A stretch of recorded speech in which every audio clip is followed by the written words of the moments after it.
Giannis Antetokounmpo once again has alluded to the fact that he might be willing to leave the Milwaukee Bucks if they cannot continue to keep a contender around him.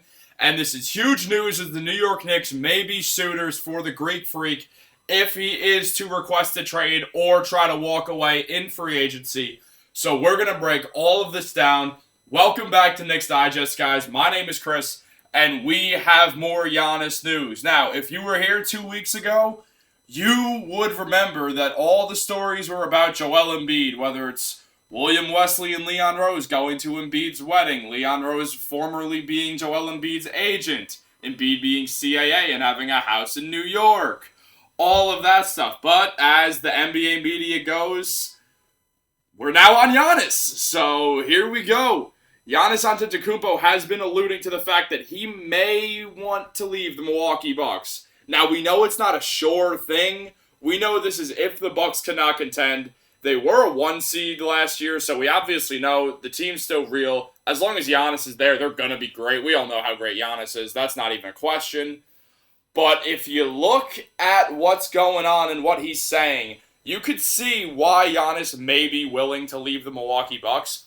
And the reason is because of the age factor. Chris Middleton's not that young anymore. Drew Holiday has been multiple years into his 30s. Brook Lopez is going on 36, and he has a history of back and neck injuries. This is not the young team it once was. This is an older squad now, and Giannis is really the youngest guy on that team. This is a team full of veterans, led by the Greek Freak, one of the best players in the NBA, arguably the best player in the NBA. And he has basically said that if they're not all committed to winning the Larry O'Brien Trophy, if that's not what the Bucks are doing, then Giannis wants to have no part in it. He recently went on the 48 Hours podcast, or 48 Minutes, went on the 48 Minutes podcast, and had this to say. He essentially said that if the Milwaukee Bucks are not all on the same page, which is trying to win the NBA Finals, then Giannis has to take that better situation. I don't know what that better situation is, but when a player says to the media, I might have to take that better situation if the Milwaukee Bucks do not want to contend, is essentially Giannis saying, yeah, sure, why don't I test free agency? Why don't I maybe leave your team because this is an older group that can no longer contend? I'm not going to sit around and be loyal my entire career and have one championship. I want to win, and if the Bucks can't do that, then I'll go somewhere that can do that. And if you look at the Knicks right now, it's hard to believe, but the Knicks might be in a better position than the Milwaukee Bucks right now. I mean, say you take Giannis off the Bucks and were to just put him on the Knicks, not even like anything to do with trades. Let's just be completely unrealistic and just put Giannis on the Knicks compared to him being on the Bucks now.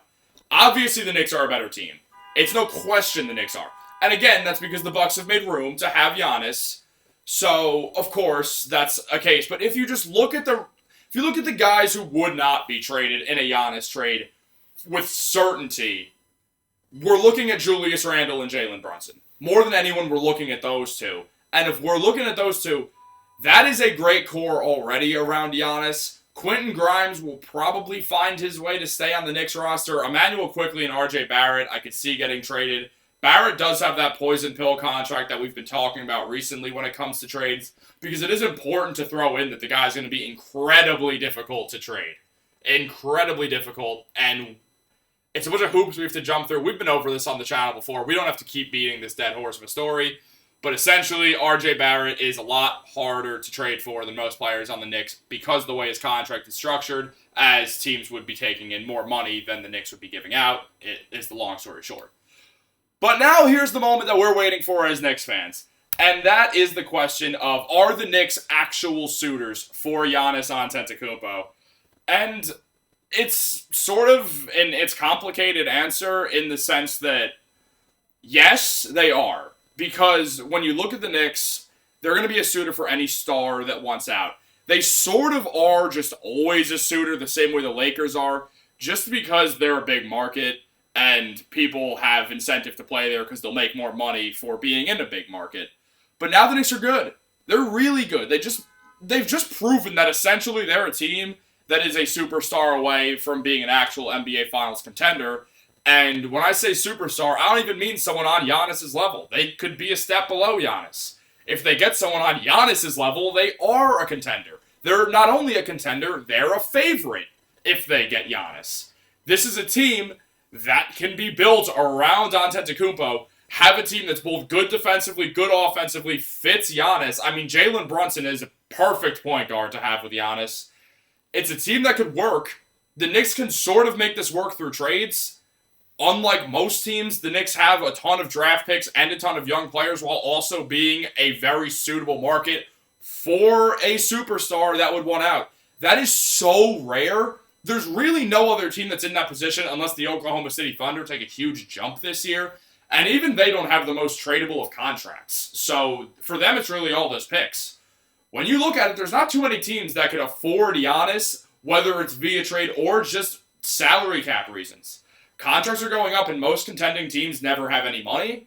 The Knicks are obviously in that group of teams that don't have money, so it would almost certainly take some sort of sign and trade. But they could actually pull something off in the way that most teams couldn't. We've sort of seen Giannis be all tight with the Golden State Warriors crew. I actually, for a while, thought Giannis was going to end up as a Golden State Warrior. That feels less likely as time goes on. They're not going to do a sign and trade. There's really no one that they could even sign and trade for. The Warriors are never getting rid of those core three guys in Steph, Clay, and Draymond. So that really puts it out of the question, and I don't think the Bucks would be taking Andrew Wiggins even in a sign and trade.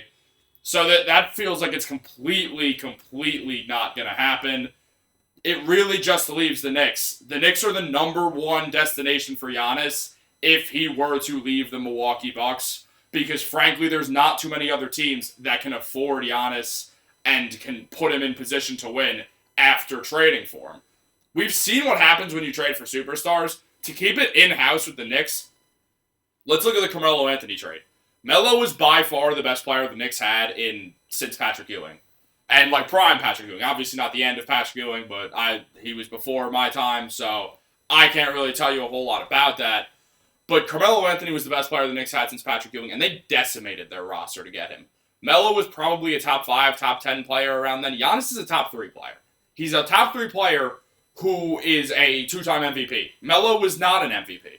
So it would cost so much more to trade for Giannis than it would for Carmelo Anthony. And the Knicks are somehow in position where they both have the contracts and the assets to make that work and not completely decimate their roster and then be able to go out there and sign guys on smaller level veteran minimum and mid-level exception and biannual exception contracts to actually make a pretty decent squad, even if they were to like half gut their roster for Giannis. We all know that what the Bucks would want more than anything is draft picks, because trading Giannis obviously means they're going to trade Holiday, they're going to trade Middleton, they're going to trade Lopez. They're basically going to trade the entire team and just rebuild and stock up on assets. And they're not going to want young players that much unless they're pretty damn young and pretty far away from contract extensions. I mean, I could see Emmanuel quickly going there. He seems like a guy who, given his own team, would probably produce monster numbers. That's what him being nearly the 6th man of the year has shown. He's always great when he starts. So he would probably be involved in some sort of trade. But just to finish this off, let's look at Giannis' stats. Because this is a guy who the Knicks realistically could get if he were to request out. I mean, 31 points per game, 12 rebounds, 6 assists, shooting well from the field. Obviously, he's not really a three-point shooter. Doesn't have to be. He's Giannis. He makes it work. This is something that could weirdly happen in a way that Joel Embiid also could. Not together, obviously. It's one or the other, unsurprisingly. But really the thing is here, the Knicks have put themselves in perfect position to land a star.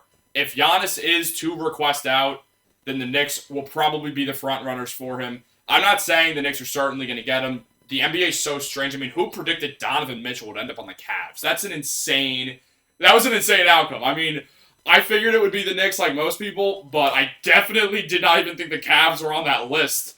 So that came out of left field. You never know what package the Bucks would want and how Giannis is affected by it, or if he's going to go in free agency and make completely his own choice. This is something that is going to stick around, though. We're going to be watching Giannis very closely throughout the regular season, but more importantly, we are going to be watching the Knicks very closely throughout the season. as once the season begins, while the Knicks are in session, you guys will be most likely getting a video from us every single day, maybe more than one. We're going to be pumping out content. So guys, like this video and subscribe. I can't even tell you how excited I am for this season to come. I mean, we all know the Knicks are going to be good. We don't know the potential they have. They almost beat Miami. They came close, even with an injured Julius Randle, even with Quentin Grimes getting injured and quickly being injured. I know he didn't have a good playoffs, doesn't really matter. The Knicks are in really good position, and with the way the NBA is right now, there's no one clear frontrunner for the NBA title. You never know what could happen this year with the New York Knicks, but we know it's going to be entertaining. We know it's going to be a great year, barring multiple disasters. It would really have to be a Murphy's Law season for the Knicks to not have great things going. So make sure to like and subscribe to this video because, man, oh man, is the content going to come in bunches. So, guys, thank you so much for tuning in, and I'll see you guys next time on Knicks Digest. Have a great rest of your day, and go Knicks.